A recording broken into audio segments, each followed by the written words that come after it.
Ladies and gentlemen, welcome back to the Avarice Podcast channel. My name is Devin, and woo! I'm back in the saddle again.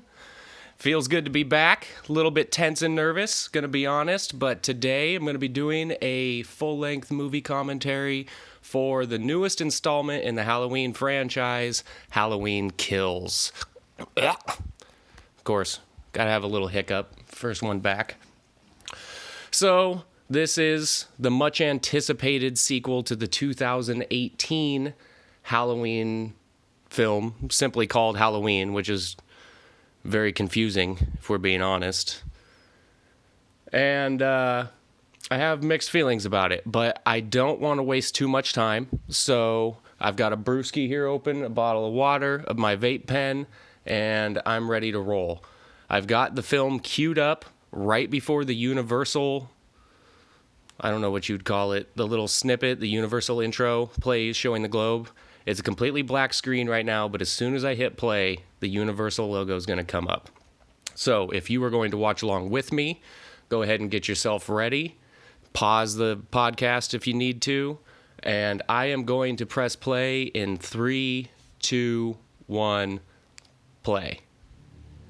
So you'll probably hear a little bit of music in the background. Sorry, YouTube, don't hit me with a copyright infringement.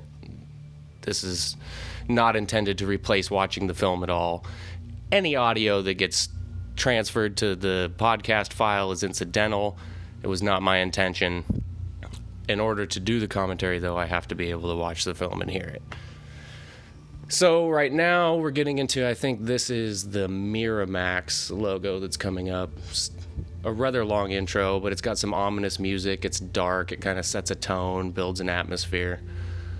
I had the pleasure of watching this film for the first time at the drive-in, of all places, which was a very unique experience because of the pandemic and everything. Theaters have been closed or barely open, or, vaccine passports and the like. So I took the opportunity to see it for the first time at the drive-in, and it was a very cool vibe. Vibe is the best way I could describe it, because watching it outdoors at night in the dark, it just added to it. Plus all the buildup and anticipation of waiting for it to come out for the past couple years. I quite enjoyed watching it in that environment. However, once I had time to think about it and watch it again, I'm not in love with it. I have a lot of problems with it. Overall, I don't really like it that much, but we'll kind of deal with those issues as they come. So to start with, we are back now with Cameron leaving the dance, the Halloween dance that he was at with Allison in the previous film. I'm not a fan of... Well, I like the way it looks, first of all. It's pretty dark. They're trying to build an atmosphere. It's a little bit too well lit for my liking, but that was one thing that the drive-in actually improved, because try as they might, even if it's, a new moon and completely cloud-covered or whatever, there is light pollution at a drive-in, and it causes the picture to show up dimmer. For some films, that's a problem. Like, I went and saw Venom 2 Carnage at the drive-in, and sometimes it was pretty fucking hard to tell what was going on. But for a film like this, it actually improved the aesthetic, in my opinion, because I think that Halloween films, if you look back at the original, even the second one, they're meant to have a dark, heavily shadowed, realistic look to their nighttime scenes. So having it be a little bit darker at the drive-in wasn't an issue. Okay, so now we get into I don't like this opening scene for a couple of reasons. One, I don't like immediately having to go, wait, when did this take place? Because this is actually happening before the ending of the previous movie. So I have to go, wait, so this is taking place while Michael is at Laurie's. This is meanwhile. The second reason I don't like it is I hate when a character is killed. They look dead, the injury logically seems like they should be dead, and then miraculously they survive and now they're back. So I don't like that whole Hawkins situation with him being alive now when he seemed sure to be dead. I spent too much time talking about that. We're into the flashback now. You notice the stark contrast between the lighting in the 2018 film, in the opening that we just saw, and now the flashback. I love how this flashback looks. I love how Michael just looked when he was walking down that alleyway there. As soon as it came on, again, at the drive-in, it looked a little bit dimmer, which I would prefer. This is still a little bit too bright for me, but it's way better than what they chose to go with for the 18 film. Loomis said he shot him multiple times in the chest. I saw from 50 yards away, he crossed right here and then so disappeared. Okay. I fucking forgot my train of thought there, going off about this flashback scene. So anyway, we're in Halloween 1978 now. We're following Hawkins when he's younger. Of course, he told Cameron, it needs to die tonight, and I'm going to be the one to do it. Not the army song. It was just killed his sister when he was 6 years old. So as I'm watching this, I'm just in love with how it looks. I love the fact that we are picking up from the ending of the original. Michael disappeared, and now they're out trying to find him in 1978. I really fucking love the lighting and the way that Michael looks. This is what I had always hoped for a Halloween sequel, is kind of a sandbox style. It still needs to have a rudder. You still need to be heading in a direction. But, Michael hits that lawn. Loomis looks out and he's gone. Michael's disappeared. Where did Michael go? So the only problem with how well this looks and how much I like it is that it makes me like the 18 film and the decisions they made with lighting and color tone, etc. It makes me like that less. It makes me wonder why they didn't choose to make it look this way from the beginning, because this looks so much better, to the extent that it's almost disappointing when you go back to the current timeline and you've got that fucking orange hue and everything so bright and modern looking. I understand that that's more in line with what a modern movie audience would be expecting, but the Halloween franchise is supposed to be different. It's that's part of the problem, is that along the way, the identity of what makes Halloween has been lost, and it's just become kind of another horror film that happens to have Michael Myers in it. Now, there's some good elements therein, but the overall, it's just too polished, too shiny, too bright. And I really would have preferred if they had chosen to go. Look at this fucking Lonnie running down this heavily shadowed street. This is eerily reminiscent of Halloween 4, when Jamie gets separated from her babysitter. I can't remember the name. It's her stepsister. Rachel. When she gets separated from Rachel and she's kind of wandering around, and whoever you are, I've got a big dog with me and it bites. So I do love the way that the flashback looks, and it makes me long for a sequel that is this style. However, I don't know if it's completely necessary. It essentially exists to give us background on the Hawkins story and how Michael was actually captured, and then for this interaction with Lonnie, so that we look at Lonnie in a different light now. He's more of a victim as opposed to being kind of in the bully crowd like he was in the original Halloween. It also shows us that Michael, to this point, has gone out of his way to avoid fucking with children. He really hasn't targeted children until the kind of preteen, prepubescent kid in 2018 that gets his dick hard from dance class. That was the closest to a child up to that point that he had killed.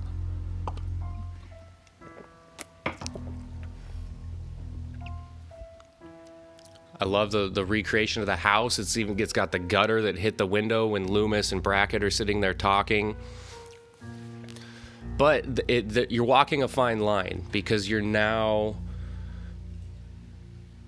kind of amending or altering the ending of the original film. You're choosing to decide what happened after that. You're in essence like speaking for John Carpenter. You're taking his work and you're, quote unquote, completing it.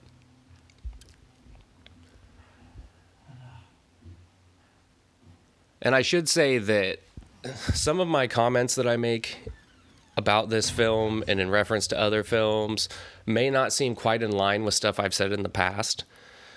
And I would have to say that over time, my perception has changed. I always kind of knew what I liked about the Halloween franchise, but I never had quite flushed it out and put my finger on it. And now I've really come to appreciate the enigma and the mystery and not trying to add too much to the story because it ruins it. And I've also come to the conclusion that you can't make too many movies about the Shape without overexposure and then minimizing the impact of the character. It's kind of a candle in the window. It burns bright for a short period of time, but then that's it. The lifespan of a character like Michael Myers really is not meant to go through multiple films, because you have to start adding to the story, and then you take away from the mystery, you define him, and that ruins the intrigue for most of us. The fact that you can never quite put your finger on it is a big part of Michael's appeal. Okay, anyway, we're still in this flashback scene. They're walking through the Myers house. He's in Judith's bedroom, the cop is, staring out, and he conveniently sees 2 footprints from Michael staring out the same window. There's no other footprints from him walking through the house, but right there in that spot where he decided to stand, that is where the footprints are. Michael pops out of a shadow, stalker style, surprise attack, one-on-one. That's Michael's MO. That's what I like to see the Shape do when he's killing people, which, when we get onto later parts of this film, it's not a trend that they keep up with. They really kind of change the style of Michael and his kills, in my opinion. Now here, I do not like this super bright flashlight on Michael's face. It kind of ruins the shading and shadowing of the mask. When you see it in bright, clear light, it's not as scary. And we're seeing Michael's eyes, which is a thing that I've come to appreciate, is that we're not supposed to see his eyes. You're supposed to use shadows and lighting because Michael's supposed to walk that fine line between being a man and being supernatural, being the boogeyman. So when you see his eyes, it kind of humanizes him, and it takes away a bit of the facade, the veneer. It just makes him seem less creepy. If you never ever see his eyes, you almost have to wonder if there's even a person in there, or is it just a shape of a person and there's not actually a person in there. So I love the surprise attack by Michael on the cop. He's sitting there, he's strangling the partner, and then Hawkins has to try to save his partner's life. He tries to shoot Michael, and he ends up killing his partner. And so this is where we get Hawkins' super emotional connection to Michael and the guilt that he was trying to convey in the 2018 film about stopping Loomis from killing Michael. I did not like the way that Michael just kind of dropped the body and then walked away like a scalded toddler and just continued to go down the stairs and everything. I hate that voice reverb on the Michael Myers. It's too reminiscent of the Man in Black in the Thorn trilogy, which is some of the worst. That's an example of what happens when you try to go too many sequels deep and you have to keep adding to the story and you just ruin it. I hate that voice thing there. I love the Loomis, I almost said imposter, but I love the way he looks. He looks just like Loomis. In my opinion, they have him talk too much because he sounds nothing like Loomis. Then we get to this cinematic tableau, which is an homage to the opening of the original film. And I fucking lost it. When everybody froze right there on the front lawn, Michael's standing there just like he was when he was 6 years old, except for now he's 21. And the theme music hit, I fucking applauded. And that was kind of the high point for me on this film. To this point, I haven't done a great job of following along with what's going on the screen, I'll be honest. I've just been kind of going off on tangents and then seeing something and going, oh shit, I better talk about that. But hopefully from now on, I'll be able to handle it better. I cannot believe how good that Loomis double looked, or the guy that's trying to play Loomis. I don't know what word to use. The guy that's playing Loomis. Yep, that's what it is. He looked just like him, but he spoke too much. I didn't really like the dialogue they gave him. The way that he is, did Michael kill again? Loomis was always sure this was going to happen. So when he would come across these kind of things, he was never shocked and awed the way that other people were. It was almost like, yeah, this was my worst fear, and here it is. He had thought this out, and this was what he foresaw happening. So he had this kind of eerie, calm demeanor in the storm. And I feel like that Loomis did not have that. And again, the voice actor from the 2018 film, on the recordings they play when they're at the hospital, or no, the podcasters are listening to him in their hotel room. That voice actor sounded way more like Loomis than this actor did. I wish there was some kind of combination of the two. And I wish that the flashback had stayed at that point. We see him on the lawn. We don't see how he gets captured. That's it. Okay, so now we're back in modern times. We're back in 2018. Everything's super fucking bright lit. There's bright colors everywhere. This is the nurse and the doctor that we see coming out of their house and getting into their car right at the beginning of Michael's tracking shot, where he walks through the whole neighborhood and it's one shot, and he kills the lady in the kitchen making the ham sandwich, and then he stabs the lady in the front window of her house through the neck. And we see these people behind them kind of being jeerful and toasting and just kind of being a little bit loud. We don't really have any context for what we're seeing right now. We're focused heavily on these two characters that were in the last film, barely, that we really have no attachment to. I honestly thought they were Julian's parents up until later in this film. We find out they're not, because he says, that's the kid Julian from across the street or whatnot. So now we have this bartender who, I'll be honest, is barely intelligible when he speaks. He does not speak clearly at all. And he's explaining to the doctor, who is actually a nurse, why this group of people is there being all drunk and rowdy. And this is really the only explanation that we get on why they're there and together. And it's hard to follow and catch on the first listen, especially when the guy doesn't speak that clearly. Not a huge fan of how they decided to just throw that in there. We've got all these characters coming back, and we're being reintroduced to all of them all at once in this kind of scatter shot, and none of it feels meaningful. So we technically still don't know what's going on, but if you're a fan and you knew the casting, you know that this is Tommy Doyle, you know that that's Lindsay Wallace, you know that that's the nurse, and you know that that's Lonnie.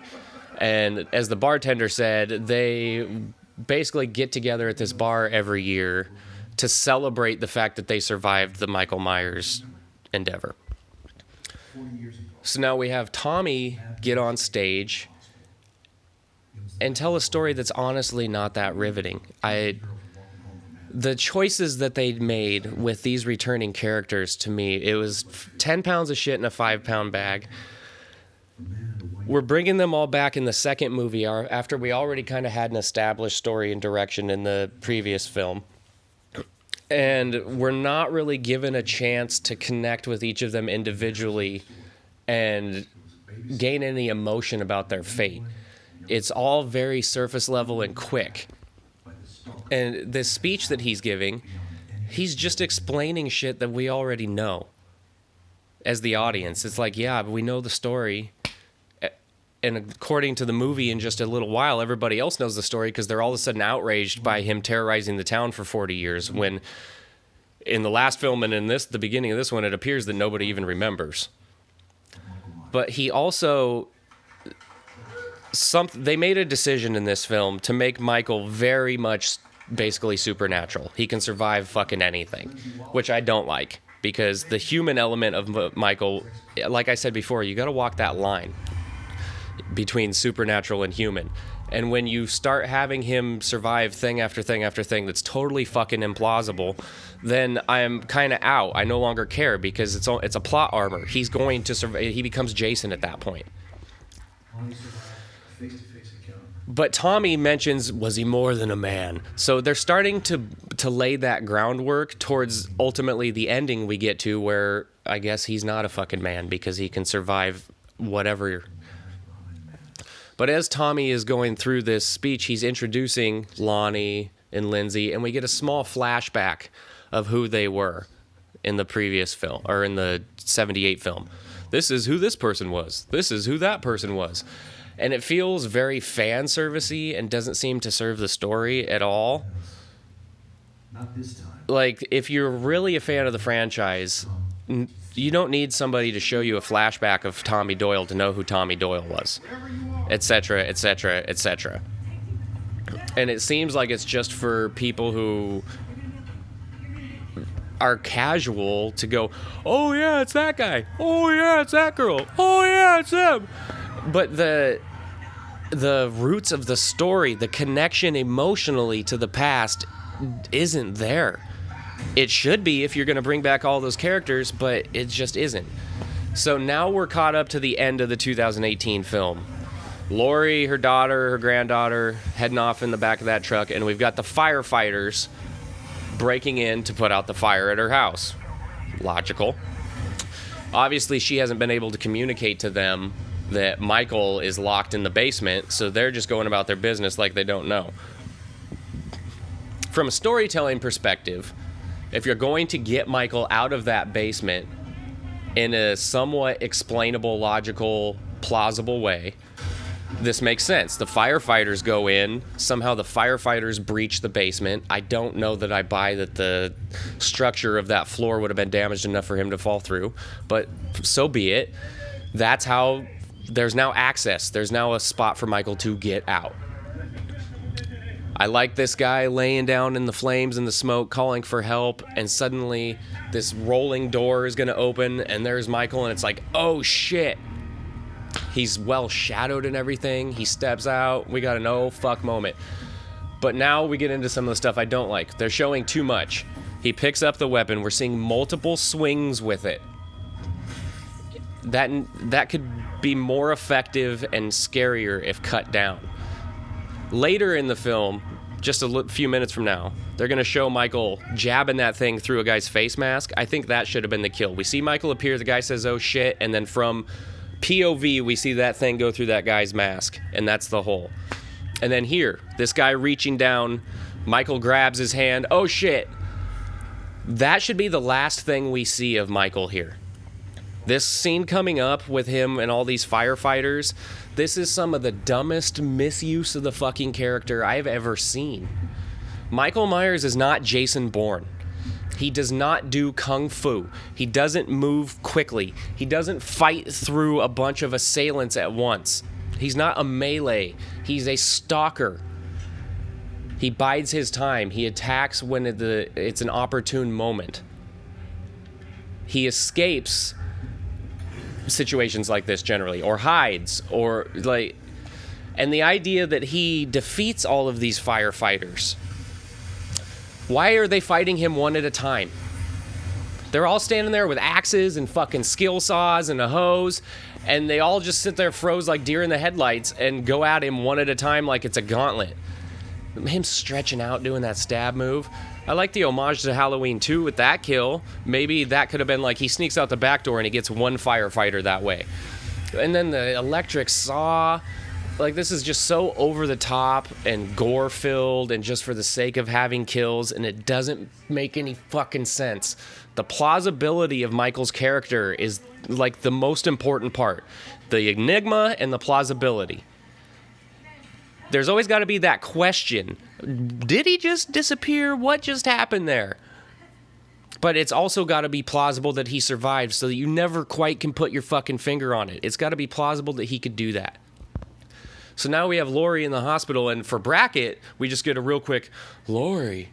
Like, that's the other, everybody else got the spotlight and the little flashback, but Brackett is just, Lori. So back to the firefighter scene. It reminds me of the police station scene in Halloween 4. Because when I watch Halloween 4 and I see that police station, I go, how the fuck did Michael manage to pull that off? He killed all those cops. Nobody got a jump on him. Nobody shot him. But that's the point, is that we didn't see it. We saw all the carnage and you go, what the fuck must have happened here? But you don't see it acted out because it would be hard to pull off without it seeming stupid and without it going against the MO of Michael's character. So you can have all the firefighters murdered in the front lawn, but don't show us how he did it. And it's way more effective. I cannot stand the Kung Fu fucking Jason Bourne shit. It drives me nuts. Somebody came out with a Freddy versus Jason film on YouTube, which was not Freddy versus Jason, Michael versus Jason. And it wasn't poorly made. I watched it and got some enjoyment out of it, but they used Michael Myers the way he's used in this film, where he's like a goddamn ninja. And it's just so off-putting and terrible. So now we're in the hospital. Karen washes the blood off her hands. We actually finally see her have an emotional reaction to the fact that her husband was murdered in the previous film, which I'm glad they acknowledged, because in the other film it's like, did she even like Ray? Like, nobody cares that Ray died? But we're getting to see a little bit of emotion come out about that. They're at least acknowledging it, so I can check that box. One thing I hate about this is Laurie's sitting there on the operating table, and instead of letting us have a little bit of suspense and wonder about if she's going to survive or not, the doctor's just like, man, she's going to have a sore abdomen from the stab wound and from our stitches, but she's going to be okay. And then Karen walks out and talks to Alice and goes, she's going to make it. And it's like, oh, so as soon as I had the thought that maybe she wouldn't make it, you immediately step on your own dick and tell me that she is going to make it? Sweet. So now we're in this scene that is just here for there to be kills. I actually didn't know the first time I watched this that black lady is the funeral home caretaker. I don't know what the term is for that either. She's not the Undertaker. She's the one who walked the podcasters and showed them Judith's headstone in the last movie. So I guess that's supposed to be a connection. We're supposed to be like, oh, it's that lady. But I didn't even remember her until I watched Halloween 2018 again to try to get context for this the next time I watched it. So we got, what the fuck is that guy's name? That's not Lenny Bruce, is it? He's a comedian from Boston. I can't remember his name. But he's talking about how his sleep apnea mask stinks. Who knows why he even had it on? Clearly he's not going to bed. He didn't just wake up. It's the middle of the night. Like, I don't know what the fuck. And they're trying to build a little bit of suspense with Michael being hidden in the closet here. But then the way that they choose to execute afterwards, which is just total in-your-face, over-the-top, overt violence and gore. In another horror movie, I'd probably be fine with it, but that's not this. It's not Michael. It's not what he. It's just not how it goes. It's not what it does. Especially now that he's at an advanced age, you'd think that he'd be even less willing to put himself at risk and in danger by having these chaotic situations, and he would be more calculated and more methodical about it.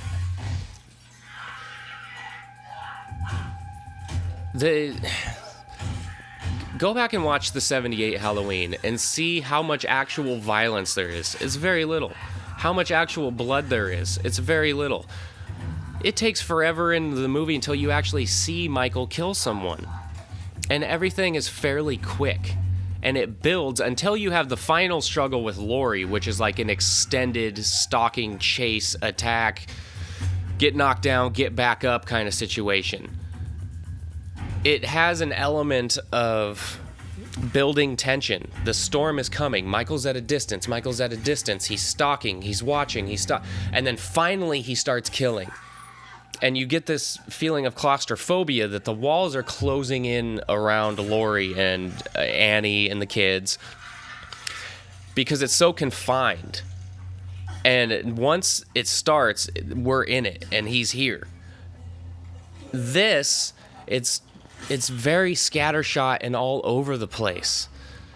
There's not that sense of building tension like a storm is coming because he's just fucking full bore violence the whole time, which I guess kind of makes sense because this is now technically the second sequel. We're 3 movies into this timeline. And so they got to up the ante, they feel like. But it feels very rudderless to me. The last film was building up towards Laurie and Michael in this final confrontation, and perhaps the only way to ease or solve the issues with both of them is to have them finally duel it out, and then the poetic ending to that would be they both die at the same time. This film kind of throws that right out the window and goes like at the end we supposedly find out that he's been making his way to his house, but there's not that feeling of the storm coming. Oh no, the storm's on the horizon. It's closer. It's closer. It's closer. Now it's here. The stalking, suspenseful. It's all bereft of that. Even this scene with the knives. I'm torn on this. I really don't like the way it looks. I don't like the way Michael looks when he turns around and grabs a new knife and then turns around and stabs him in the back. But I kind of like the idea because that seems to line up with the psyche of Michael that we see in the first one, where he stabs Bob into the wall and then he tilts his head and looks at him like he's curious or intrigued by what he just did. So I almost think the knives should have been, it was like a drawer of knives that gets knocked over and he sees them all scattered, and we're almost from his perspective, like looking over his shoulder, and it's almost like he's testing them to find which one he likes the best. So you see him like grab one knife, hold it in his hand a little bit, and then the stabbing into the guy's back is almost incidental. That's just how he's choosing to get rid of the knife while he looks for the next one that he wants. So you see he grabs another knife, and he stabs, and he grabs another knife, and he stabs. And you're getting into a little bit of that curiosity and showing that there is an intelligent being in there that's curious and maybe entertained somewhat. Then, after he's finally found the knife he wants, he could stand up and look at the guy's back that has all those knives in it and tilt his head a little bit. An homage to Bob, but also like, oh, wow, look how that turned out. And then he walks off with the knife he actually wants.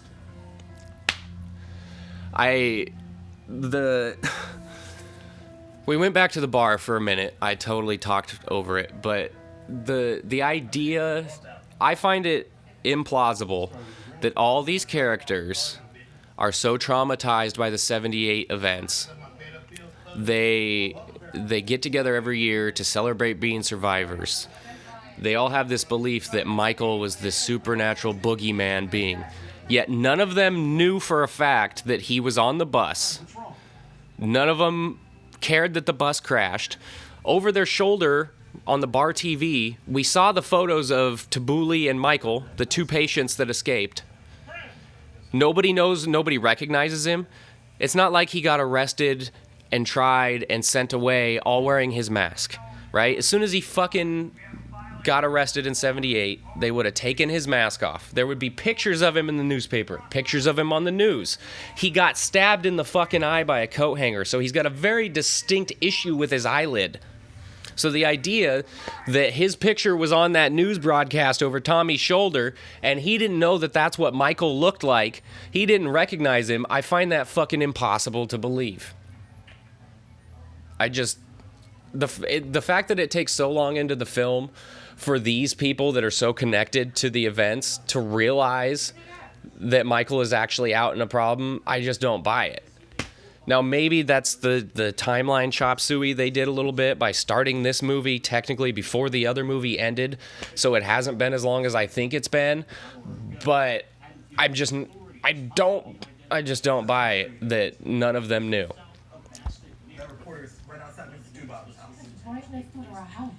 So everybody in the bar, see, there's Tabuli, there's Michael. He's looking right at Michael's face. He doesn't know that's fucking Michael? How is that possible? Give me a fucking break. If a guy had tried to murder me when I was 8 years old or whatever Tommy was back then, I would know his face. Especially if they showed, like, But, and then we have that kind of just throwaway comment about this bat that's hanging over the bar, and if you come back, I got something for him. And then later, the bat is supposed to, like, carry this significance. Tommy's carrying around, I got old Huckleberry.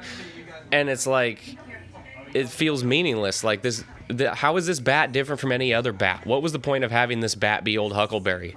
Are we supposed to care? Like it's King Arthur pulling the sword from the stone? It could have been it could have been an aluminum bat. It didn't need to have old Huckleberry carved in the side of it. Like, what the fuck? Who cares? Why is that there? And of course, I don't like this either. I don't like the fact that Tabuli is out also, and we have this whole mistaken identity thing. I like the homage. I like the fogged up windows. I don't know how she doesn't realize that that's not normal and that means somebody's breathing inside the car, but that's beside the point. So at this point, we're supposed to think this is Michael and that he let that fine ass get out of the car without killing her. Could that skirt be any shorter? My God.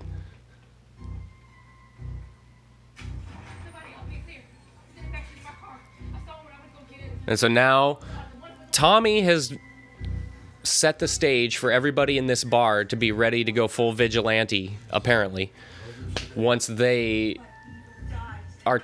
Oh, eViL dies tonight. That fucking line gets said so much. It's like they're trying so hard to... It's like a catchphrase that they're forcing, or like a chant at a sporting event that doesn't quite catch on. Like, eViL dies tonight! eViL dies tonight! eViL dies tonight. So we're all full vigilante mode now.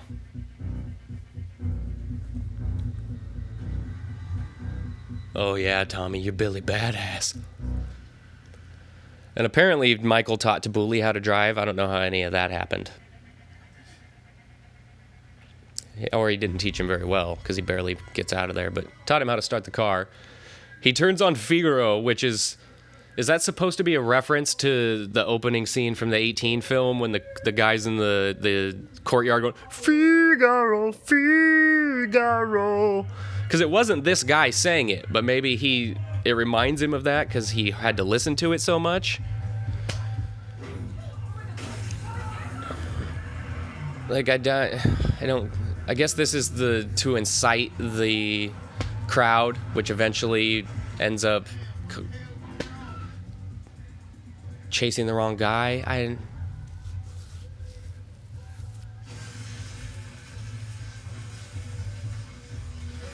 And then we don't even get, like, you spend, this 5 minutes thinking maybe that was Michael. He crashed the car, which is unusual because we know that he was doing very well last night. But he's going to open the door here and you're going to see the umbrella sitting there. The umbrella he had in the opening of the first movie. There it is. And then right away we're going to see him slinking around the corner and go, oh, it wasn't Michael. Okay. Like, I don't understand. Why are we having the Penguin from Batman Returns wandering around also?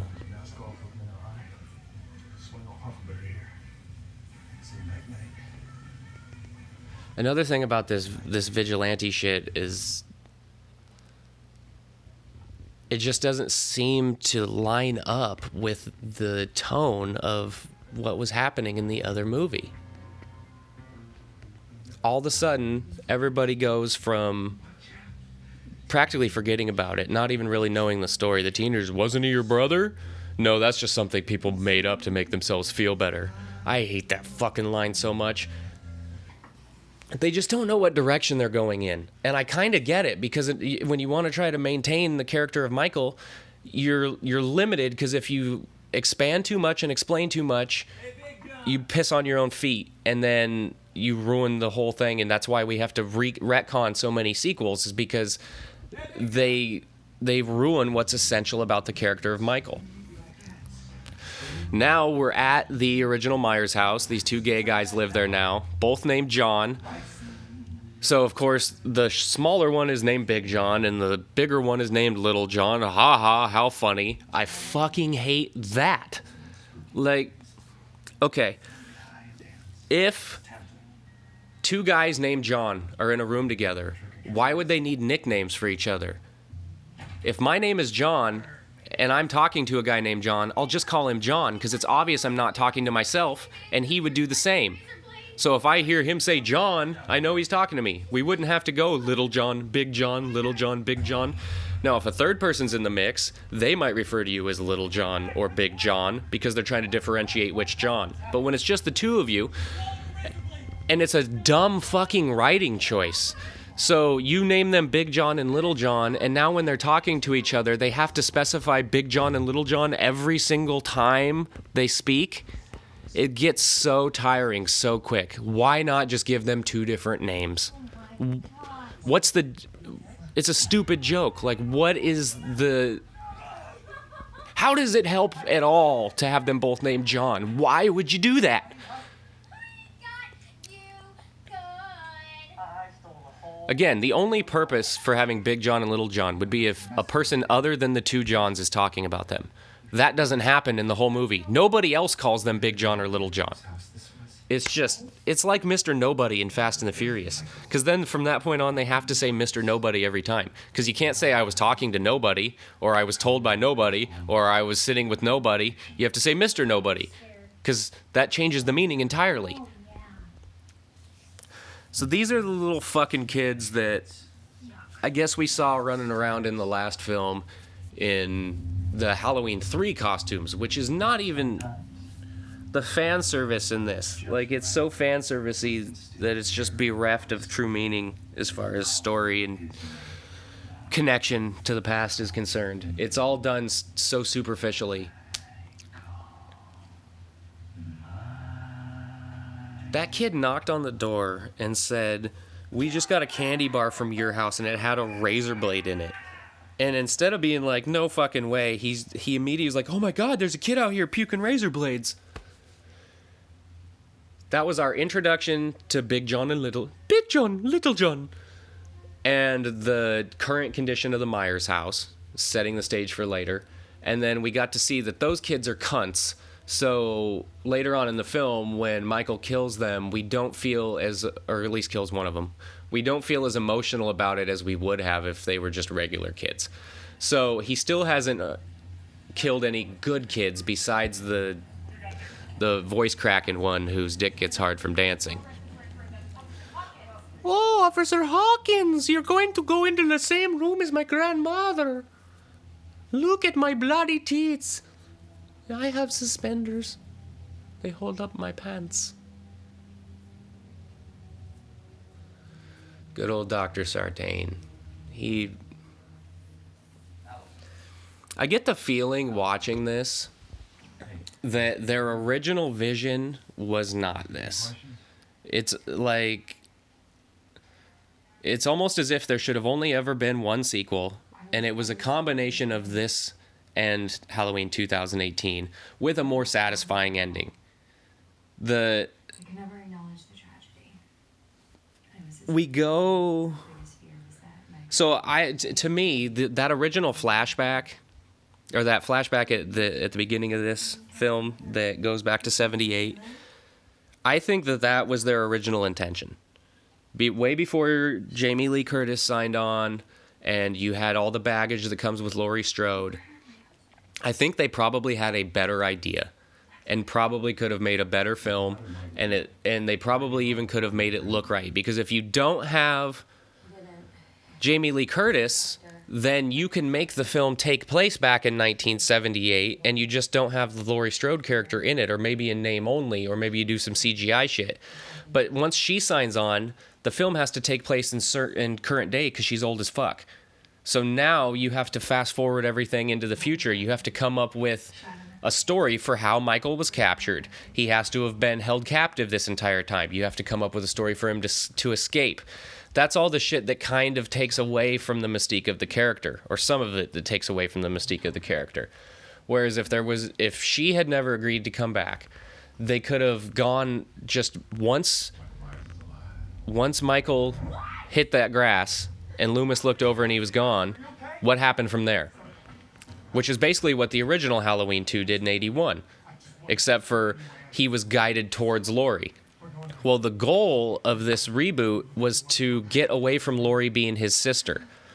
But that's very hard to do with Laurie still being in the movie, because our brains don't, like, half of the audience, I guarantee, still thinks that she's his sister, because it wasn't communicated clearly. They have that stupid throwaway line at the beginning of the last film. It's just something somebody made up to make themselves feel better. Why even mention it? Who in the Haddonfield universe thought he was their brother? Or, like, what? That didn't make any sense. Why would anybody have thought that? And by mentioning it, you're just scratching that itch again. You're just bringing it back up. And then the whole 2018 film proceeds essentially as if she's still his sister, or as if it's made to look as if she's the main target, when the goal of bringing him back was to not have that be the case. So I think that 78, when he runs into Lonnie, if we just kept going with that, it could have been a better sequel. More true to the original, better looking, and a more interesting way that the story could have gone, because they're trying to have their cake and eat it too. They're trying to have Laurie involved, yet they're trying to make Michael's motivation be not about Laurie. So you've got Laurie sitting there thinking he's going to come for her. He's clearly not. The audience is like, is he going to come for her? Are they related still? The audience is still not sure if Michael's true motivation is going after Laurie or not. It is completely unclear. Now, granted, in the original Halloween film, it was unclear if his original intention was to go after Laurie, but it also wasn't clear that was his original intention, because he stalked Annie first. He killed Annie first. He killed, Laurie walked across the street and found her dead friends, and that's when he attacks her and chases her back across the street. There's no evidence to suggest that Michael would have ever crossed the street and tried to kill Laurie if she didn't go to him first. That's just the cut and dry of it. So if you're going to try to pick up from that original film in the modern day, you can do it, but you can't have Jamie Lee Curtis involved, because you can't remake Halloween 2 and have it take place in 78 with a Jamie Lee Curtis that's 70 years old. It's just, you just can't do it. It doesn't work.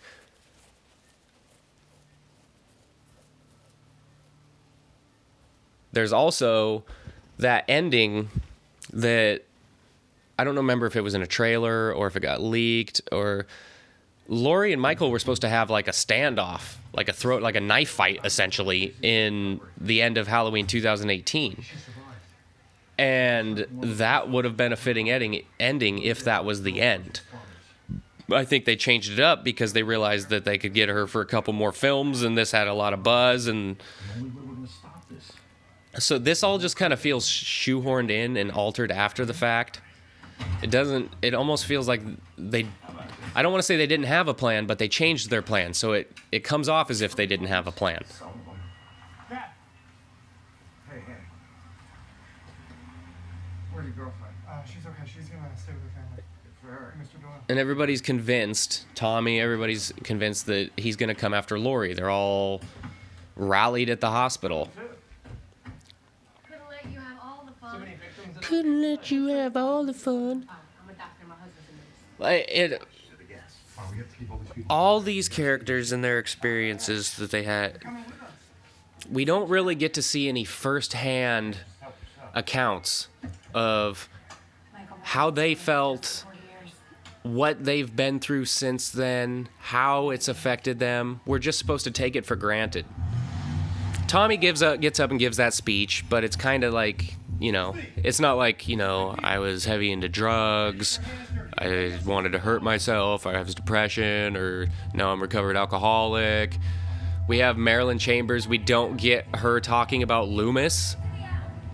Like, that should be a major connection to the past. Loomis was the most important character in the franchise besides Michael. Just bar none.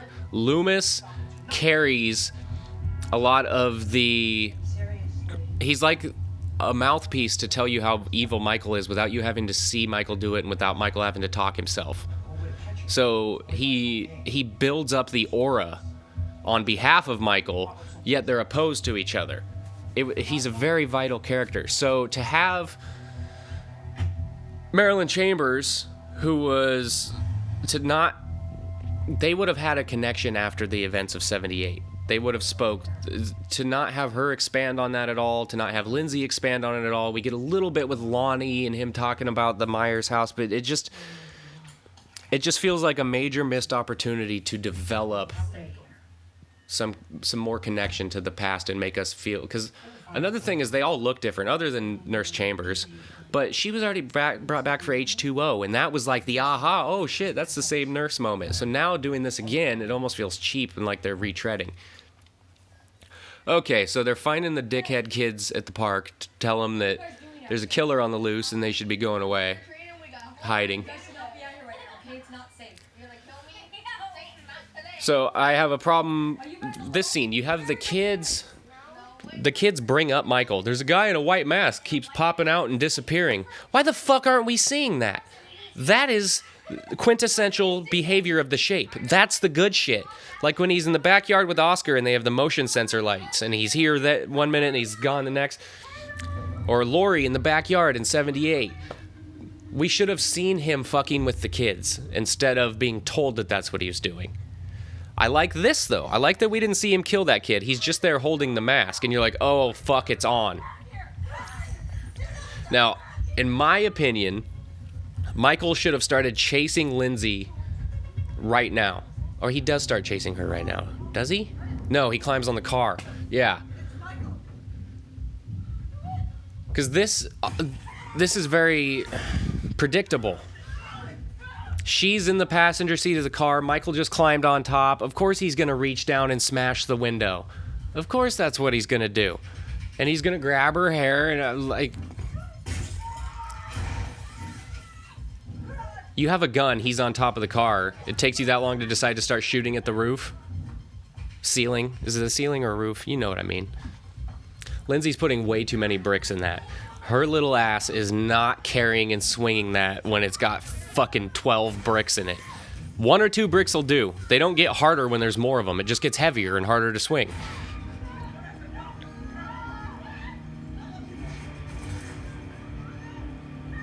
Now, these characters, the nurse and the doctor, they were in the previous film, but I'm not super connected to them. They're not intriguing or interesting.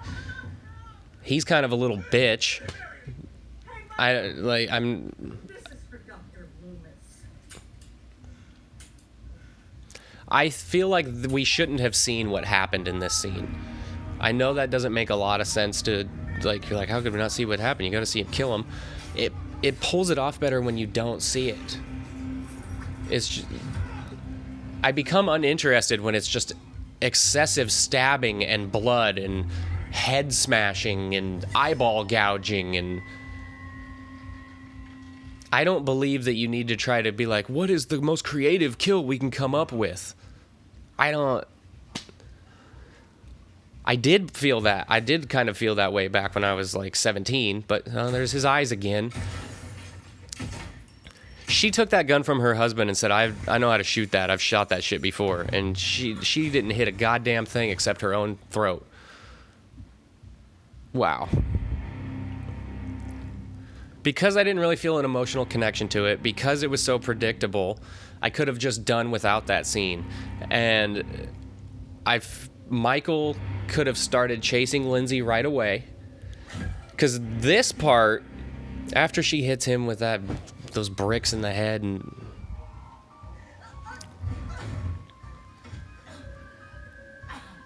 I don't mind this. It's good. We aren't seeing his eyes. Of course, they've always got to start fucking with his mask.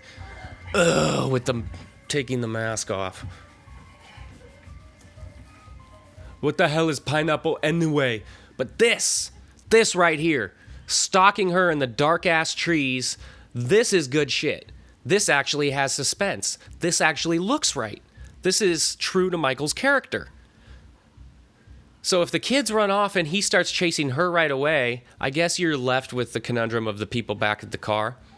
I guess she could have run off and hid. And then a brief time later, he starts stalking her. We never really find out what happened back at the car until later. Later, when Tommy and everybody pulls up and goes, oh shit, that's Lindsay's car. And they just see the carnage. And they go over the merry-go-round and they see the bodies, and you go, oh fuck, what must he have done for this to be the result? You can just show that without showing him attacking Marilyn and attacking the nurse and the doctor. You really don't need to show that. Maybe you show Michael's hand smash the glass and then it cuts. I don't know. I have half a mind to re-edit this and take a bunch of the gore and nonsense out and see how it plays off. But I know that it would get taken down for copyright infringement like immediately. Like, this is legit good suspense. The lighting is fucking on point. The mask looked great. This is good shit. Not smashing through windows, stabbing through eyeballs. The sound It's eerily quiet. The water, the light reflecting off the water. So despite the fact that I have so many problems with this film, I am able to say, like, this works. This is good. This is the shit they need to do. Now we're back to Christmas sweater Karen. I'm fine. You're not fine. You had a knife in your fucking... Just in horror, especially with Michael, less is more. Theater of the mind. Because he's such an enigma, and we're always kind of trying to we never quite have our thumb on what Michael is, what his motivations are. Is he human? Is he supernatural?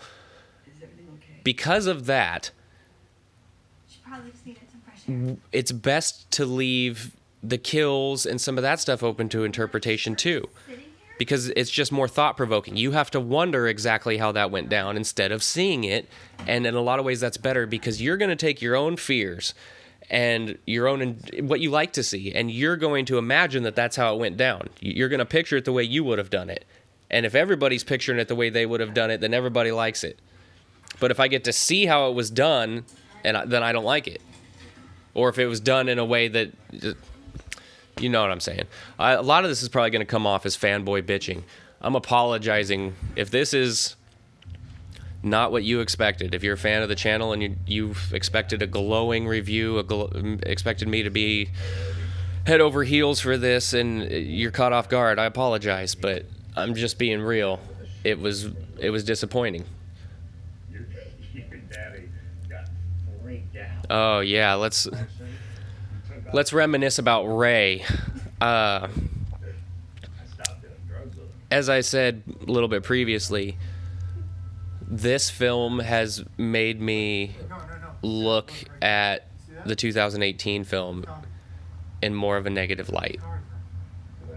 And like the Ray character was fucking terrible. He's trying to be funny all the time. It's just, I didn't mind it when I first saw it, but now I can't stand it. I got peanut butter on my penis. Who would even say penis in that circumstance? You're a middle-aged guy. You're in the kitchen with your wife and your teenage daughter in the morning, and you're talking about penises? I don't buy it. See here, they stumble upon the car. If we never saw them all get killed, and we were just finding out that this is what happened after the fact, he's still wearing a dress. I just realized Cameron's still wearing a dress. And not only that, you would be trying to figure out who it even is. Who did he get them all? Did he get Lindsay? Did he get... This was spoiled in the trailer. I should also say, for the record, that I have avoided watching, reading, listening to anybody else's opinion or review about this. This is all just me. I purposely did not watch anybody else's reviews or commentaries or read anything because I did not want that to flavor what I said. I wanted this to be 100% my ideas, and then after the fact, once I've gotten it out there and spoken my piece, then retroactively I'll go listen to what some other people had to say and see if it lines up. Because I don't want to come off as pandering or like I'm only saying what other people have... Like, this is 100% what I thought. The only people that I have even discussed my thoughts on the movie with are my wife, my dad, and my sister. That's it. Over here. It's over here. See, it would just be so much more impactful to see it after the fact and then find out that Lindsay got away this way. I also find it a bit of an odd decision that of all those returning characters, Lindsay's the only one that survived.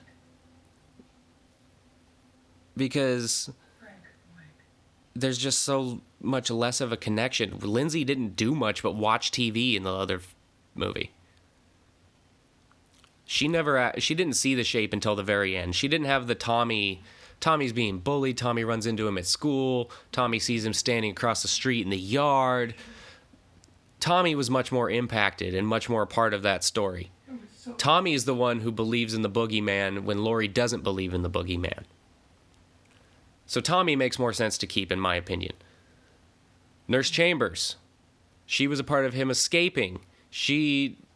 I don't, that maybe they're on equal footing, but I just found it an odd decision that Lindsay Wallace is the one who survives out of all of them. And I gotta say, it's probably because she's got the best agent, because she's on one of those bullshit Real Housewives shows and all bougie and shit.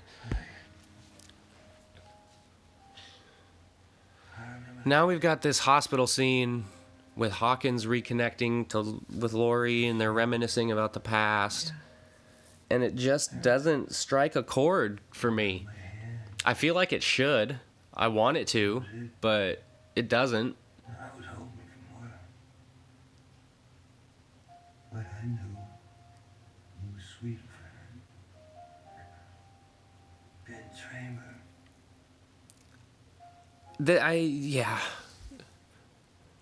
To me, this is an artificial connection to the 78 movie.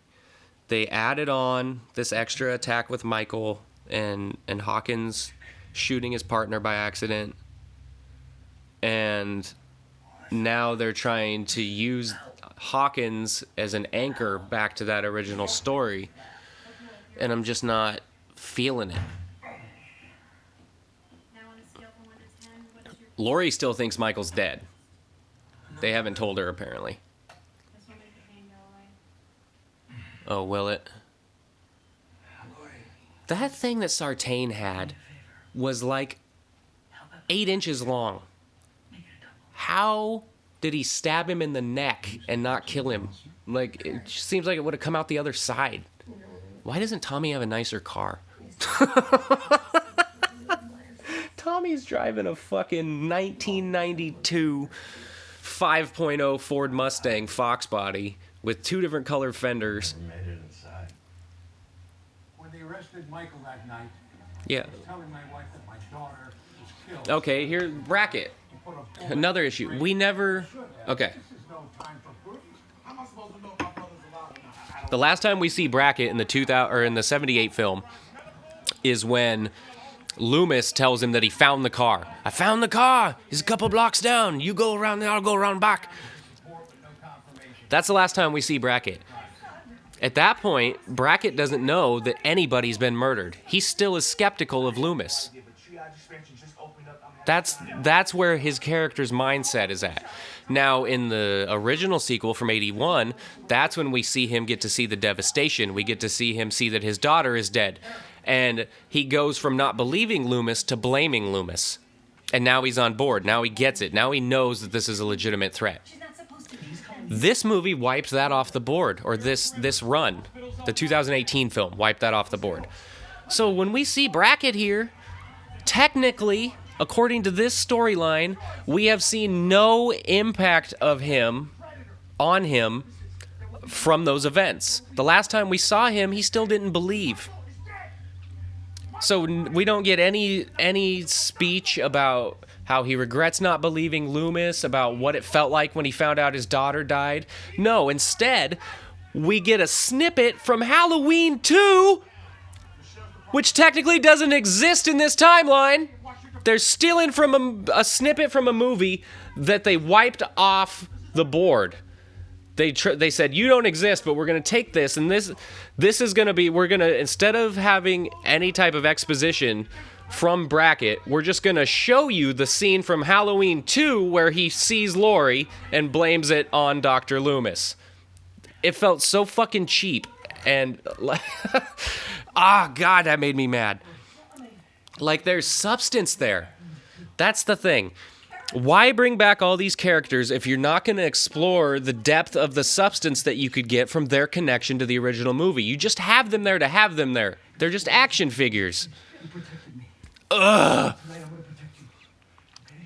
Like imagine the speech that Brackett could have delivered to Marilyn, where he talks about how adamant Loomis was and how he didn't believe it, and then how it turned out to be true, and how much regret he's had since then, and then how him and Loomis communicated with each other thereafter.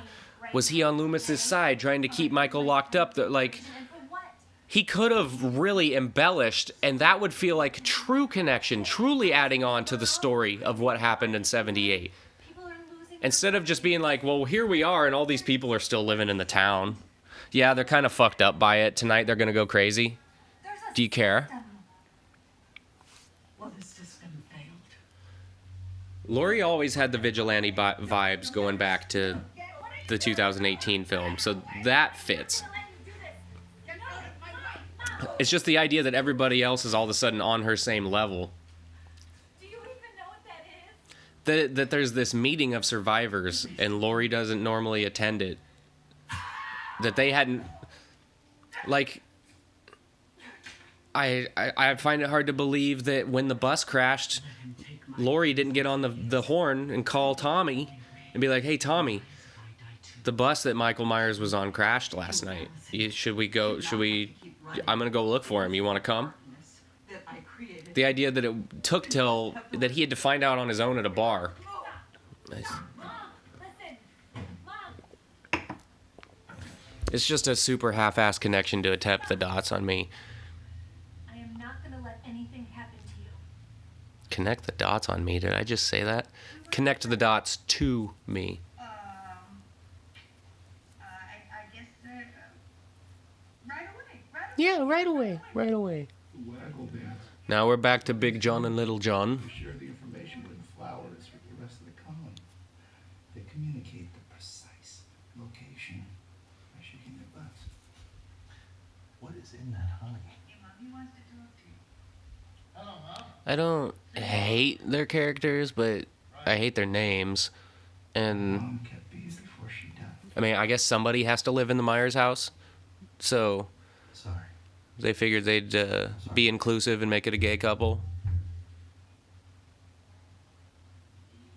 Which, I mean, if you're going to appease your Hollywood overlords, that's what you got to do, because they're going to ask, where's the diversity? So, just... I'll handle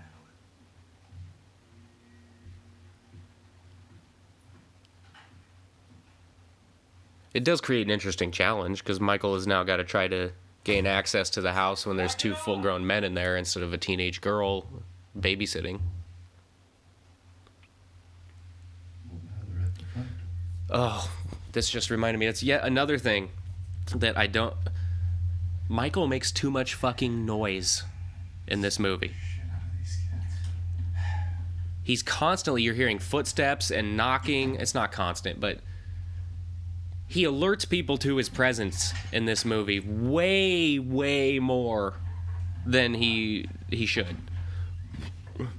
The only thing I can think of in the original where he alerts somebody to his presence is he's watching Annie change, and he gets a little bit too excited. He can't quite handle it, and he doesn't know what to do with his hands. And he backs up and he knocks the flower pot down, and it breaks, and she turns around, but he's disappeared. He's fucking gone. Because he's stealthy. He's stealthy and calculated. He fucked up and hit the flower pot. He's got to back up a little bit before he closes that distance again. He's got to have a buffer. Work his way back. But in this, he's just like, oh, let's knock on the door. Let's make a bunch of noise with our footsteps. I actually, when I rewatched 18, I think he even makes noise when he's fighting with Laurie. I think he gets, like, one of the girls bites his fingers that got blown off, and I think he goes, "Argh." No noise making. Die! Go with the epic Rob Zombie move and take this character that's never spoken a word and have him say, die! Oh, you're so intimidating, Big John, with your little cheese knife.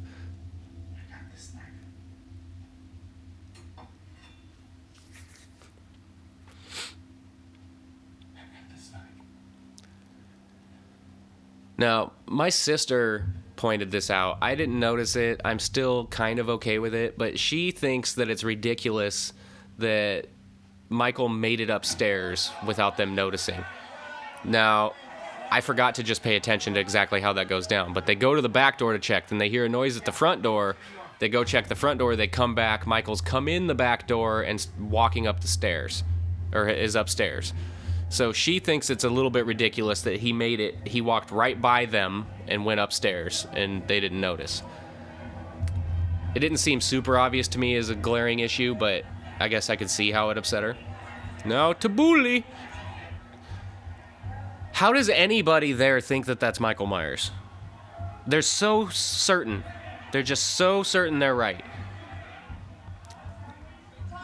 And maybe in a different time, in a different place, under different circumstances, this whole scene wouldn't bother me so much. But, and I know when they filmed it, this was pre-pandemic. This was pre-George Floyd, pre-election riots, pre-January 6th. It was a much different social climate. Although still very volatile. It was not nearly as volatile as it has been over the last couple years. So I've just had an impacted ass full of that. Of riots and protests and property damage. And so when I saw this, to me, it was just more of that. And it was like this whole group mentality, the hive mind, and they're all fucking wrong. And I was just like, oh my God. Just... I get that they're trying to send a message about like trauma and the reaction of the society and how they are wrong and they end up forcing this guy to kill himself because they're wrong and they attack him. But I don't need those kind of moral messages in my Halloween movies. That's not what it's here for. And it doesn't seem to fit. It feels very forced. When I talked about how it seemed like this wasn't their plan originally, this whole hospital riot thing is what I mean. Like, how does this serve the story at all? It makes me like all the people in that mob far less.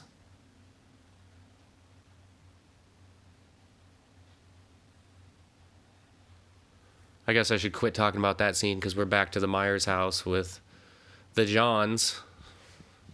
JJ's. Big John, Little John, suck my dick.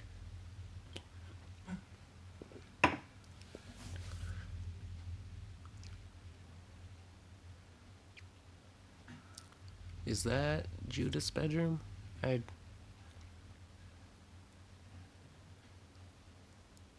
There's a little bit of suspense building here, I suppose, but it's way too well lit.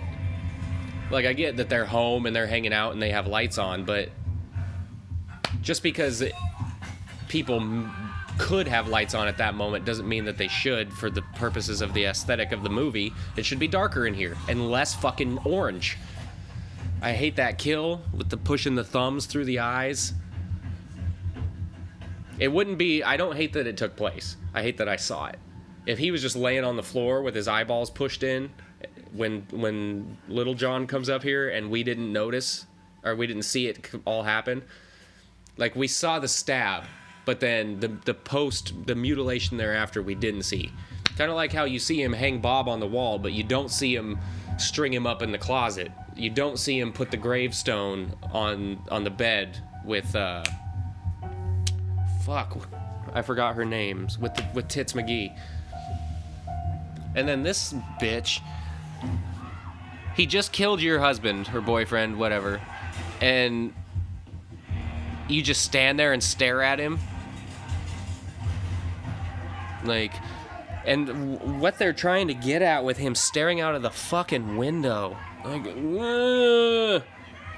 even if he did go there just to stare out of the window, have him kill Little John and then hide. And then he can pop out and kill. We don't need this moment where they're just facing each other and he just walks right towards him and then we hear.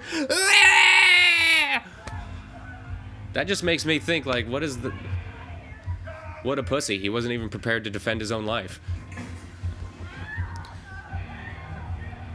Uh-oh, Lori tore her stitches. Or staples. Danny DeVito is running from the mob. And the choice to have Tabuli be the other inmate that is escaped. Now, if you go back to the 2018 film at the beginning, Tabuli is the only other inmate that is named. Sartain asks Aaron, the podcaster, to tie his shoe because Mr. Tabuli, quote, has a fascination with such things. And then he says, underestimate no one. So Tabuli gets so freaked out by people having their shoes tied that Sartain actually asks Aaron to tie his shoes before they walk by him. How the fuck does that not come up in this movie? How is there not somebody with an untied shoe and this motherfucker loses his mind? How? Why? What was the point in putting it in the first one? Is it just there? Just because? Just like, hey, I know we're in a mental hospital and all these motherfuckers are crazy, but can you appease that one by making sure your shoe's tied? We wouldn't want him to freak out while he's chained to a 100-pound cinder block in the middle of a courtyard. Like, what are the consequences if Aaron doesn't tie his shoe in that situation? What's going to happen? Is he going to shoot magic out of his umbrella that he shouldn't have in the hospital? So I felt like it was a huge miss. If you're going to bring this character back, and you're going to have this whole fucking thing with him running around town in this mistaken identity, how does he not run into somebody with an untied shoe and have a freak out? When that is, in fact, the only thing we know about his character. We know his name, we know he was locked up, but the only personality trait, the only behavior we've been told about is that he freaks out when people have untied shoes. That's all we know about him going into this movie. And they're like, fuck it. Let's not have that be a part of the story. Damn, that fake Loomis. Okay. Get back to what's on screen. I hate this part of the flashback. When Hawkins is talking about the arrest and it shows them beating Michael down and taking his mask off, you should never see Michael in a position that vulnerable. Now, Lori stabbing him in the neck with a knitting needle or something like that, and he hits the floor, and the implication is that he may be dead. Okay, but watching him get beat down with a billy club like a fucking criminal, I mean, he is a criminal, but that's not a visual that needs to be seen because I can't unsee that. And I'm supposed to think of him as this larger-than-life, possibly supernatural enigma. It's just not, it doesn't jive seeing him get beat down like that. It's much more effective to just leave it unseen. It helps protect the mystique of the character. And we get a fucking supersized dose of that later on in the movie, which is when I was really out. But that, yeah, we did not need to see Michael get beat down, then pull the mask off, and then Loomis tries to shoot him.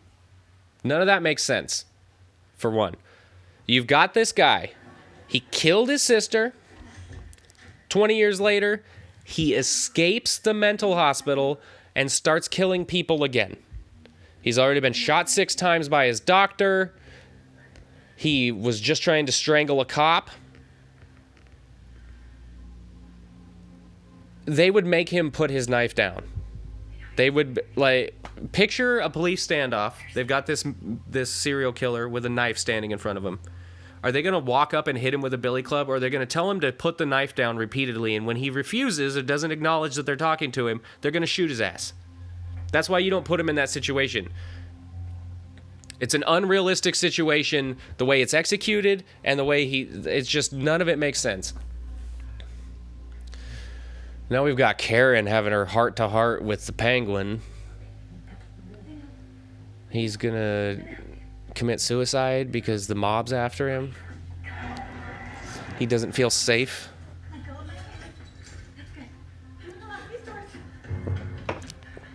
I actually feel worse for Tabuli than I feel for half, if not all, of the characters who have died in this movie. I'm being honest, because this is actually a situation where he doesn't deserve what's happening to him. Now, that implies that I think that all the people Michael's killed in this movie deserve what's happening to them. That's not what I meant to say. Because he's got this you just feel for him on how scared, how terrified he must be. And we don't, yeah. Maybe I didn't articulate that quite as accurately as I wanted to, but Our big moment where he's gonna decide to jump. Don't do it, you got plenty to live for. Don't you want to go be locked up in the padded room and be on the checkerboard courtyard with chains around your ankles? You can open and close your umbrella. You can dunk it in the toilet.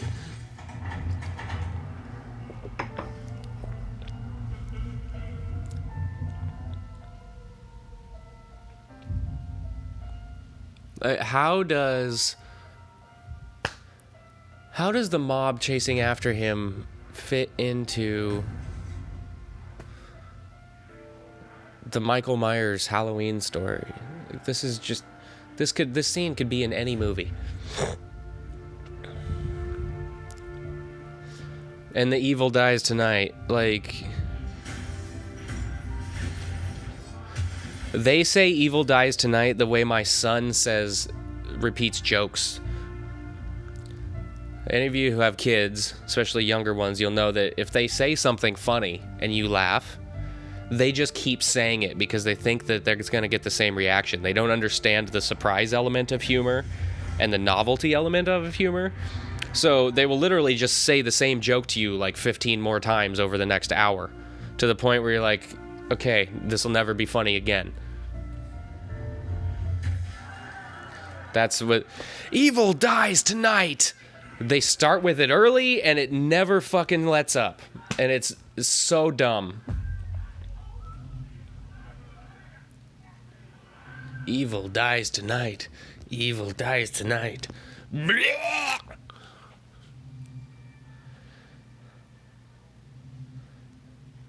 They also can't seem to make up their mind on if Michael is an it or a he. And in this movie, they repeatedly try to sell us on the fact that he's more than a man, that he's supernatural, and then he's constantly referred to as he. I guess that there would be different people who would refer to him different ways, but it was consistent. Loomis would refer to him as it, and everybody else was he. I figured that Laurie would be it, and everybody else would be he. Laurie even calls him the Shape in Halloween 2018, which I've also grown to not like. Originally, I was like, oh, cool, they refer to him as the Shape. But it's like, why would she call him the Shape? Nobody in the original movie ever referred to him as the Shape. The word the Shape was not spoken in the script. His character name was the Shape. But nobody ever called him that. So why would she all of a sudden out of left field call him that? It's more fan service shit. Holds it up, went off. Give me a gun. Don't look at it. They kind of hamstrung themselves because It was an accident. in the 2018 film, it's declared he killed 5 people. So we're sticking with all the same murders. So now when they go back to this and he attacks that cop, technically Hawkins has to kill the cop because you can't add another body to Michael's toll, because then you would make what you said in the previous movie moot. So they decided to lie, and he says, when I pulled it out of the holster, it just went off, because that happens. Okay, Alec Baldwin.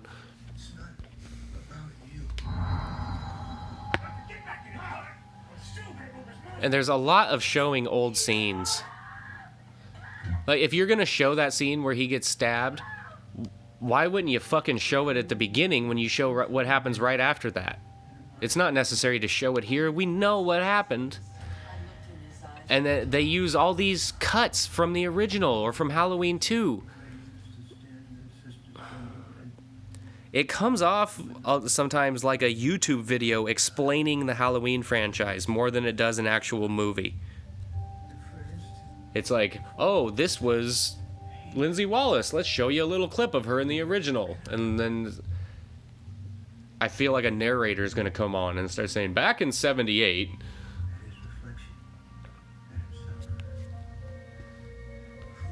And they're going for some type of profound meaning that I'll be honest, maybe I'm an idiot. I can't grasp where they're going, what they're trying to get at with this Michael staring out the window thing.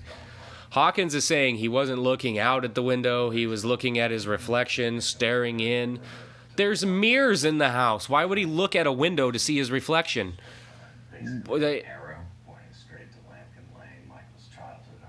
It's like they I came face to face with this asshole when I was a kid. they didn't know He creeps, he kills, he goes. what to do. Like, they didn't know what direction to have him go. Because if they're trying to get rid of the family thing, then he's not going to go after Lori, even though he did just go after Lori in the last movie. So now in this movie, Lori's kind of useless, other than the fact that her family members have now been affected by it.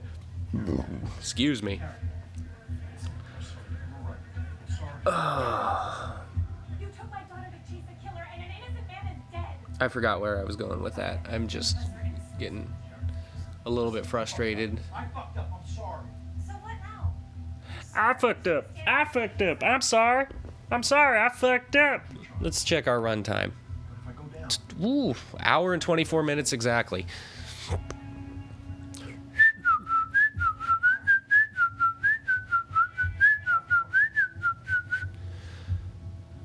Dun dun dun dun dun dun dun dun dun. Oh, I remember what I was. So they're trying to get rid of the familial connection between Lori and Michael. But the 2018 film, he essentially is going after Lori, or that's how it's made to look. That's their interaction is the main direction of the film. But now she's in the hospital, and we're not going to have him go to the hospital and go after her. So what are we going to say he's doing? Well, he's trying to go back to his house. Okay, that makes sense. I'm on board there. But the pushing of the importance of staring out the window, but I'm asking Allison. that's what I don't understand. What the fuck? And my son. Was him staring out of that window even a part of the original movie, or are they trying to add that all on now? They had the cop back in the flashback saying he would just stare out the window and nobody knew what he was looking at. Why was he hanging out in his sister's room staring out the window all the time? And then See you at the finish line, buddy. Loomis says something about he could have seen us from the lawn. I'm just, the dots aren't connecting for me. If you're going to try to explain what's happening with Michael, it's really got to be an oh shit, aha moment, where all of a sudden you give me that one piece to the puzzle and all the dots are connected and everything makes sense and it's just, ah. But in this, where I'm like, why does the window matter so much? What's the importance of the window? The window made him kill Judith, even though when he decided to kill her, he was outside and she was up in the, she didn't deserve the window, so that's why she had to die. Okay. Now, Lonnie, get your ass away from there. He's finally going to get up the balls to go into the Myers house. Loomis isn't there to stop him this time.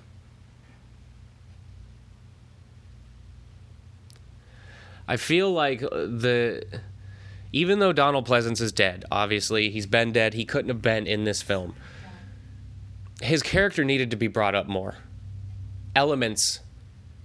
I feel like after the course of events in 1978, that many of these people would have remained in contact with Loomis, at least been interested in Loomis and his insight.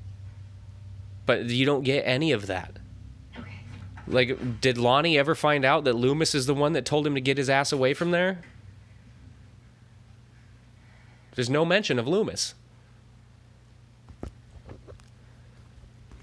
Now we're in the Myers house and it's finally dark, and I was going to say not orange until I saw that one fucking orange light there. No, it's good.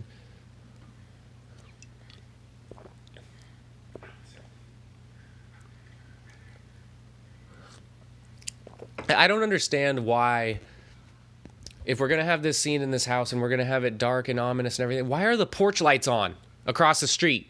Turn the fucking porch lights off. Let's just the little details. Nobody's still trick-or-treating.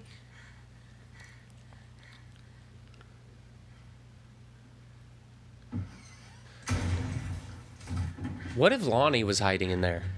She just shoots as soon as the door opens. His dad just went in there. They don't know what happened to him.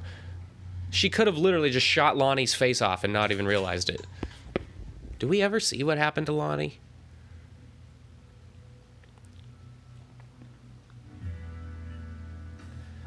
Michael decided to play a record. I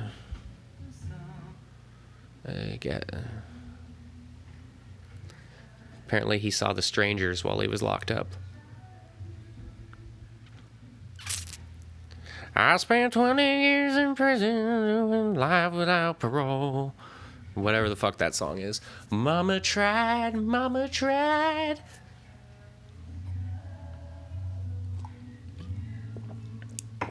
I need this shit to wrap up soon. I gotta go get my son from school.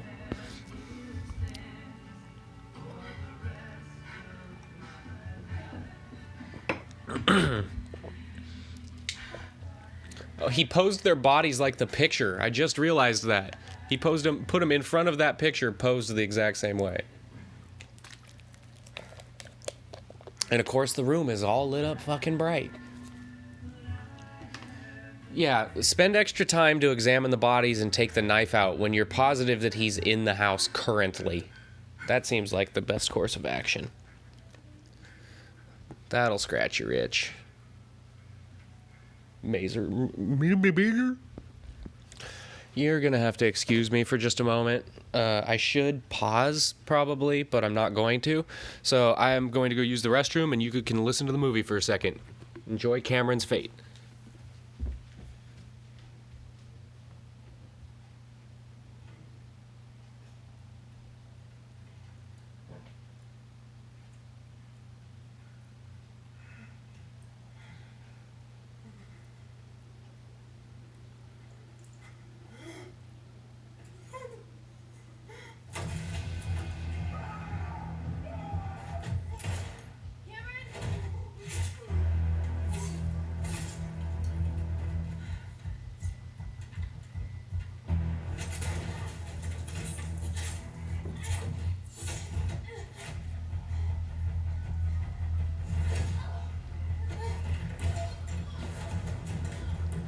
Okay, and we're back. Sorry about that.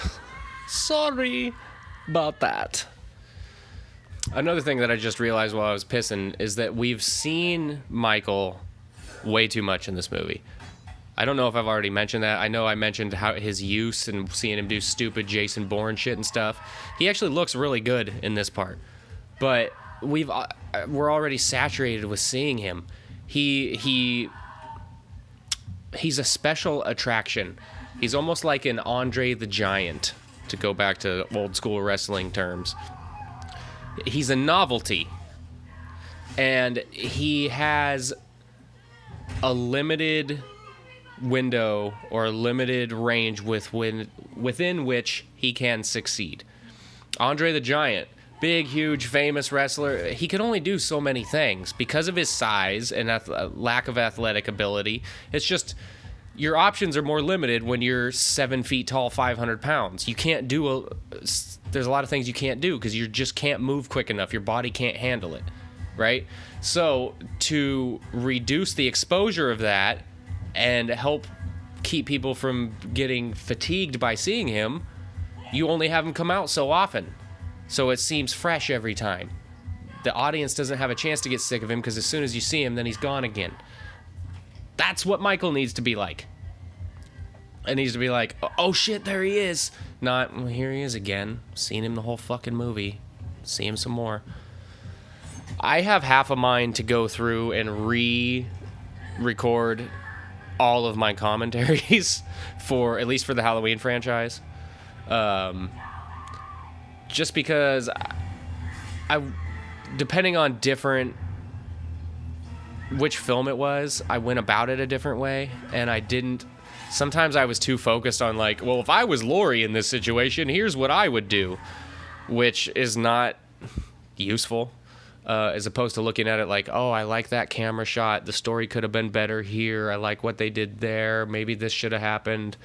So I know that of the content I make, my movie commentaries are not the most popular thing. I know that the majority of my subscribers aren't even going to probably listen to this. But the ones who do, let me know if you would be interested in, I know it's retreading water, but in me going back and doing fresh commentaries on all the Halloween films. I've also thought about doing like a kind of watch party thing where I watch the 78 Halloween, followed by Halloween 2018, followed by Halloween Kills, all in a row. And when you do that, it really makes the differences stark, and you really get to see where the lapses in judgment and some of the errors were in maintaining what Carpenter started in 78. I went off on a tangent. I've totally ignored the fact that Karen has Michael's mask. We've seen way too much of him without his mask on in this little short bit here. And she's using the mask to lure him to a neighboring street to be ambushed by the mob. And I just don't love it. They seem to try to imply in this film that the mask almost has a power over Michael, or like he needs the mask, and that's definitely not the case. It's just a mask he happened to steal at a hardware store. Excuse me. He broke out in the original with no mask, right? He killed the mechanic in the original with no mask. He killed Aaron and the girl podcaster, I don't remember her name, in the 2018 film with no mask. Yet the mask is what lures him across the street to chase Karen. I guess he might have chased her, but as soon as this scene started, I went, oh no. Because this is a situation. You're putting Michael in a situation that he should not survive. He should not survive this situation. You have that cheesy ass everybody deserves one good scare line from Brackett. But as soon as this scene we got here, I went, oh no. Because I knew that they weren't going to kill Michael because there's another movie already scheduled to be made. Michael's not going to die. But you have him facing this mob of people that he should not be able to survive. So either you're going to go full Jason Bourne like you did in the opening, and he's going to attack them one at a time, and he's going to somehow win, or they're going to beat him down like a mob of people with weapons would do, in which case he should be incapacitated. They have crowbars and bats. He gets hit in the head and stomped on the head and stabbed. He should not be fucking alive. So when this scene started, I knew. I was like, oh, they're going to make him supernatural.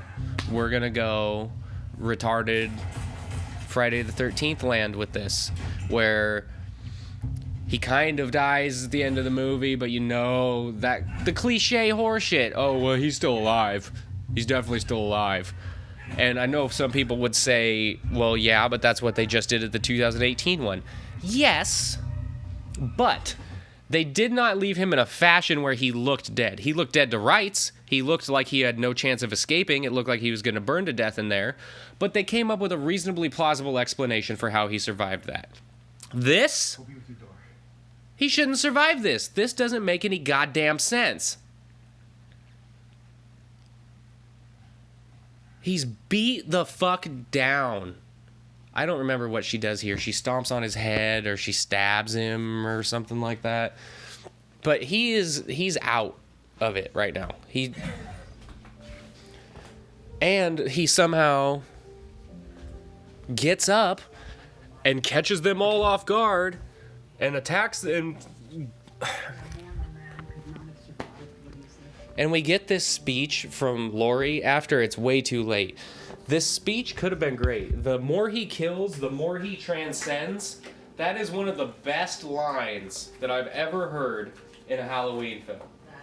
The more he kills, the more he transcends was an epic. Whoever scribbled that, kudos. But its use in the movie is completely lost. I'm already out. I already don't give a shit. And now you come in with this Dr. Loomis-esque speech about Michael, setting the table for him to presumably be supernatural in the next film and for me to care even less. He gets up, and in a scene that's shot really weird, he manages to massacre the whole mob. But you don't really see how it's happening because it looks like it's on a sound stage with everything blacked out in the background except for the actor. So they kind of did both. So when I went into that scene, I said, oh no, they're going to do some Jason Bourne shit, or he's going to get beat to a point where he shouldn't survive, and then he's still going to survive. They did both.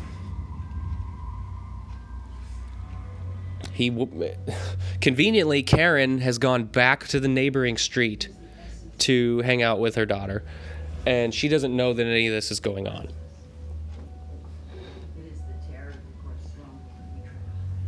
Michael manages to murk, I don't know, like 20 people and sneak over back into the Myers house, where Karen has inexplicably decided to go upstairs and stare out of Judith's window. This fucking window has so much meaning all of a sudden. And then he pops out, kills her. Not exactly how I would have worked it, but kind of expected based off how they were going. Obviously, Laurie is very important to their box office and to the fans being interested in the Halloween film. All you need to do is go look up the box office results for every single Halloween film, and you will see that the highest grossing ones have Jamie Lee Curtis in them. I know that Rob Zombie's Halloween 1 is in there kind of, but that was kind of an interesting situation because it was a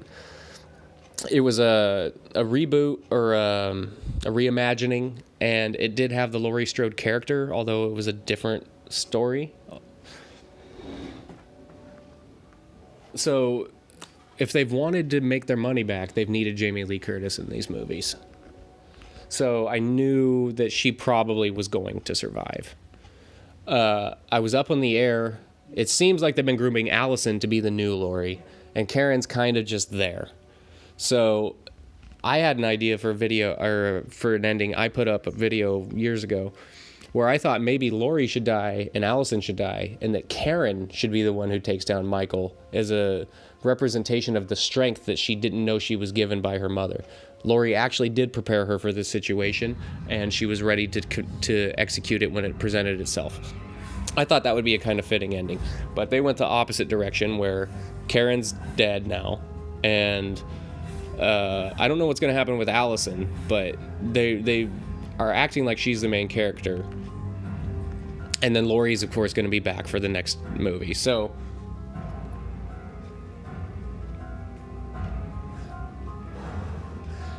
going with the theme of trauma, Allison's now lost both of her parents to this, and she had a rocky relationship with her grandmother because of it. So that's going to be the new area that we're focusing on. And who knows what their plans for the Laurie Strode character are, if she's going to have a fitting ending with Michael, or if she's just going to be an afterthought in the next movie like this one.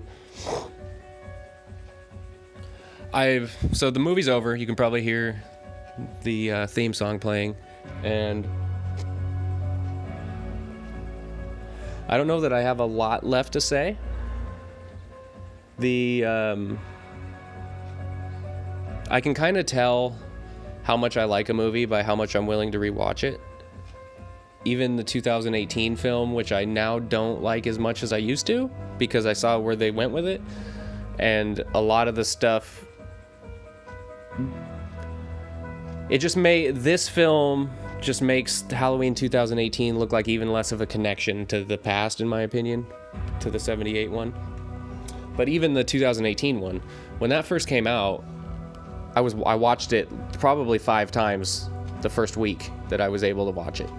And once it came out on Amazon or however, I don't remember how I watched it. This one I saw in October at the drive-in, and then I did not watch it again for 3.5 months. I was almost scared to watch it, to be honest. I was nervous because I knew deep down inside that enjoyment I got from the initial experience was mainly the anticipation and the fact that I was watching a new Halloween film in the drive-in. The last Halloween movie I saw in the theater was Halloween Resurrection. No, wait, I take that back. I saw 2018 in the theater. But I've never had the opportunity to see a good horror movie at the drive-in. And I wanted to go see the classic 78 one at the drive-in when the pandemic was going on, but they never showed it. I saw Jaws there, which was cool. Anyway, going off on... I knew deep down that I didn't like the movie as much as I enjoyed the experience of watching it at the drive-in and the novelty of it. The actual story and the substance there. So I was afraid of watching it and actually feeling that disappointment.